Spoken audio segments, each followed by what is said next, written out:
Hi everyone and welcome to English 10 Minute. Today we have a heartwarming short story for you, perfect for practicing your B1 English. It's called The Last Letter. Let's get started. The last letter. The smell of dust and cardboard boxes filled Lily's small bedroom. For weeks, this scent had been the first thing she noticed when she woke up and the last thing before she fell into a restless sleep. Movers were coming in 3 days and the house already felt empty, like a shell.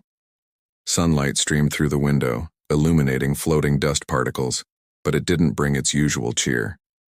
Instead, it highlighted the bare patches on the walls where her posters used to hang and the ghostly outlines on the floor where her bookshelf had stood for years. Lily sat on the edge of her stripped mattress, a single worn teddy bear named Barnaby clutched in her lap. He was the only familiar thing left in the room that wasn't packed away.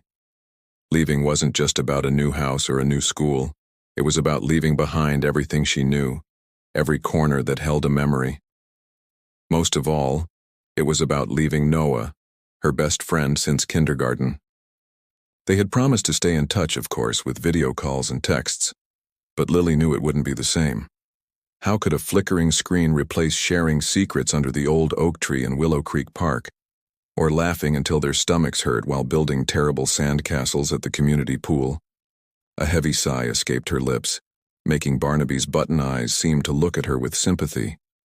The thought of saying a final goodbye to Noah made her heart feel like a lead weight in her chest. It was a goodbye to scraped knees healed by shared band-aids, to whispered dreams during sleepovers, and to the comfortable silence that only true friends understood.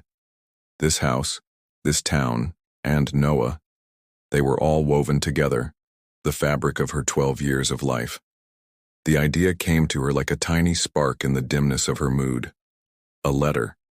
Not just any letter, but a last letter. She couldn't imagine finding the right words to say to Noah face to face on their last day together. Her throat would close up and tears would probably make everything blurry and awkward. But a letter. A letter could hold all the things she wanted to say, all the memories she cherished, all the unspoken hopes for their enduring friendship. She remembered the secret hiding spot they had, a loose stone in the old wall that bordered Willow Creek Park, right near their oak tree. They hadn't used it in years, not since they got their first cheap cell phones, but it felt like the perfect place. It was their special place, a silent keeper of childhood packs and treasures. A smooth gray rock, a lucky bottle cap, a drawing of a two-headed dragon they had co-created.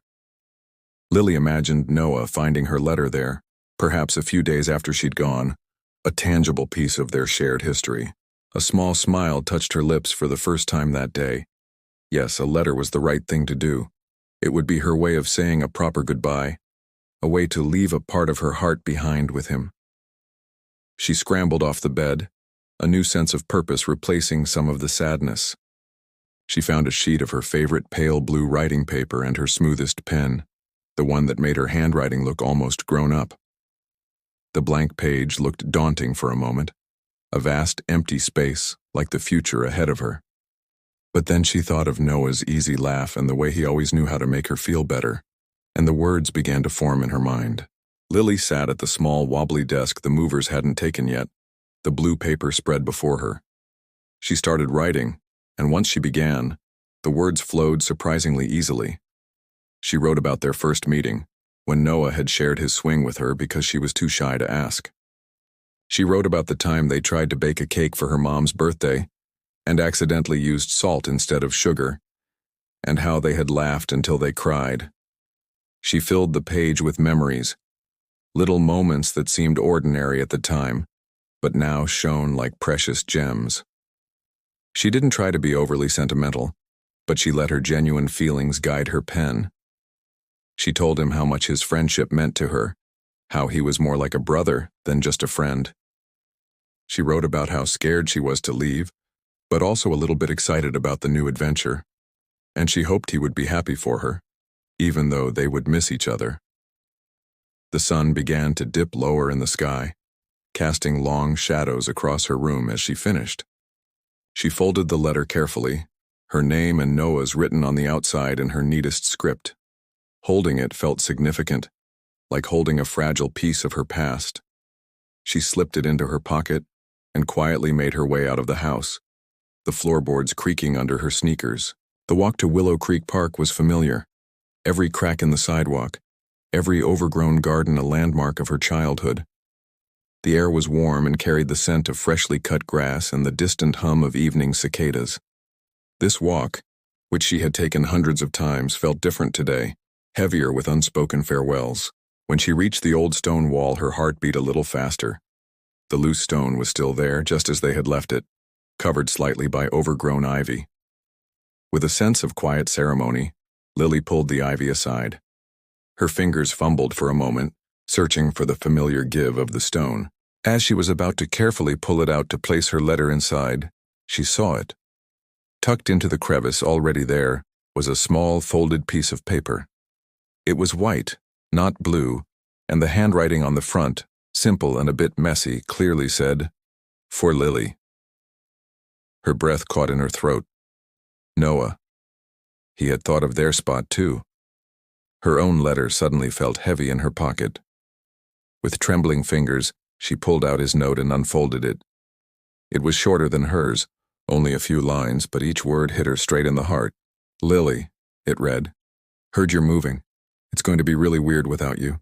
Willow Creek won't be the same. Don't forget our tree or me. Let's call all the time. Your best friend, Noah."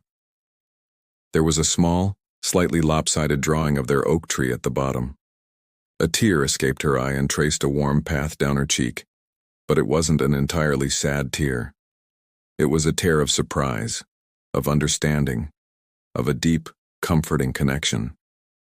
He hadn't forgotten their spot. He was thinking of her, too.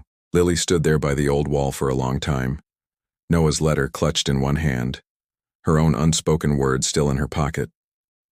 The sun had almost set, painting the sky in shades of orange and purple.